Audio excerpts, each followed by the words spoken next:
तुम्हारा दिल, एक प्रेम कहानी। एक लड़का था अंतर्मुखी, इंट्रोवर्ट सा, ना किसी से ज्यादा बातें करना, ना कहीं ज्यादा आना जाना, बस अपनी ही दुनिया में खोया रहना।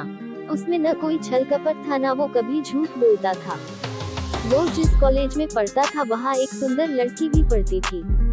लड़के को वो लड़की खूब पसंद थी, लेकिन अपने अंतर्मुखी स्वभाव के चलते वो कभी उसे अपने दिल का हाल बता ही नहीं पाता। यहाँ तक कि इस लड़की से सिर्फ बात करने में भी उसके पसीने छूट जाते। एक दिन कॉलेज खत्म करके घर लौटते वक्त अचानक बारिश होने लगी। लड़का बारिश से बचने के लिए एक पेड़ के नीचे जाकर खड़ा हो गया। सद्भाग्य से उसी पेड़ के नीचे वही लड़की भी खड़ी थी जिसे लड़का पसंद करता था। लड़का मन ही मन बहुत खुश हो गया। लड़की भी लड़के की तरफ देखकर मुस्कुराई। लड़का कुछ बोल नहीं पा रहा था, तभी लड़की ने ही लड़के से बात करना शुरू कर दिया। लड़की ने बताया कि वह लड़के को जानती है। धीरे धीरे लड़के की भी हिम्मत खुली और उसने भी लड़की से बातें करना शुरू कर दिया। बातों ही बातों में लड़के को पता चला कि सिर्फ वो ही नहीं, लड़की भी उसे पसंद करती है, क्योंकि लड़की की बातों से साफ पता चल रहा था कि वह भी लड़के के बारे में काफी कुछ जानती थी, जो तभी होता है जब कोई किसी में इंटरेस्ट रखता है।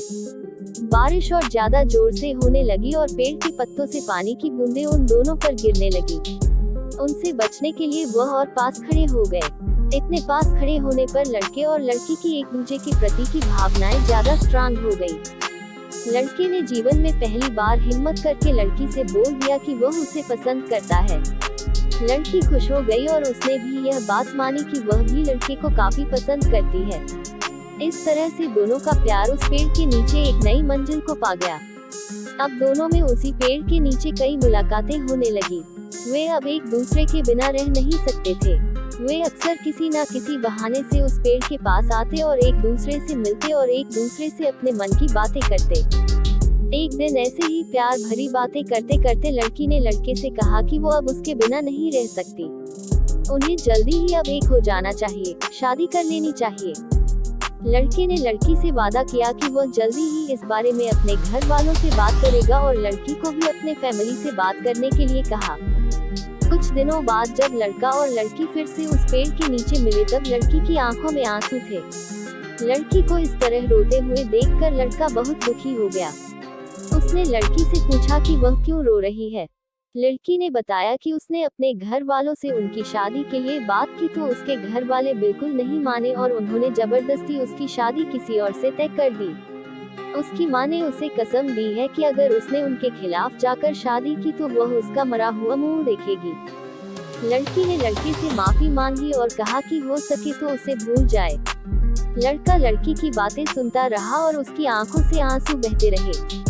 लड़के को रोते हुए छोड़कर लड़की अपने आंखों में आंसुओं के साथ अपने घर लौट गई। लड़की की शादी तय हो गई। शादी का दिन आ गया।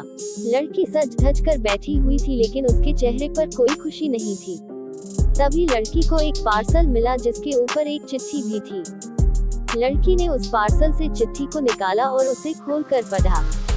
चिट्ठी उसके प्रेमी की यानी उसी लड़के की थी। चिट्ठी में लिखा था, तुम शादी कैसे कर सकती हो? तुम अपनी शादीशुदा जीवन में कैसे खुश रह पाओगी जब तुम्हारा दिल तुम्हारे पास है ही नहीं? क्योंकि तुम्हारा दिल तो मेरे पास है।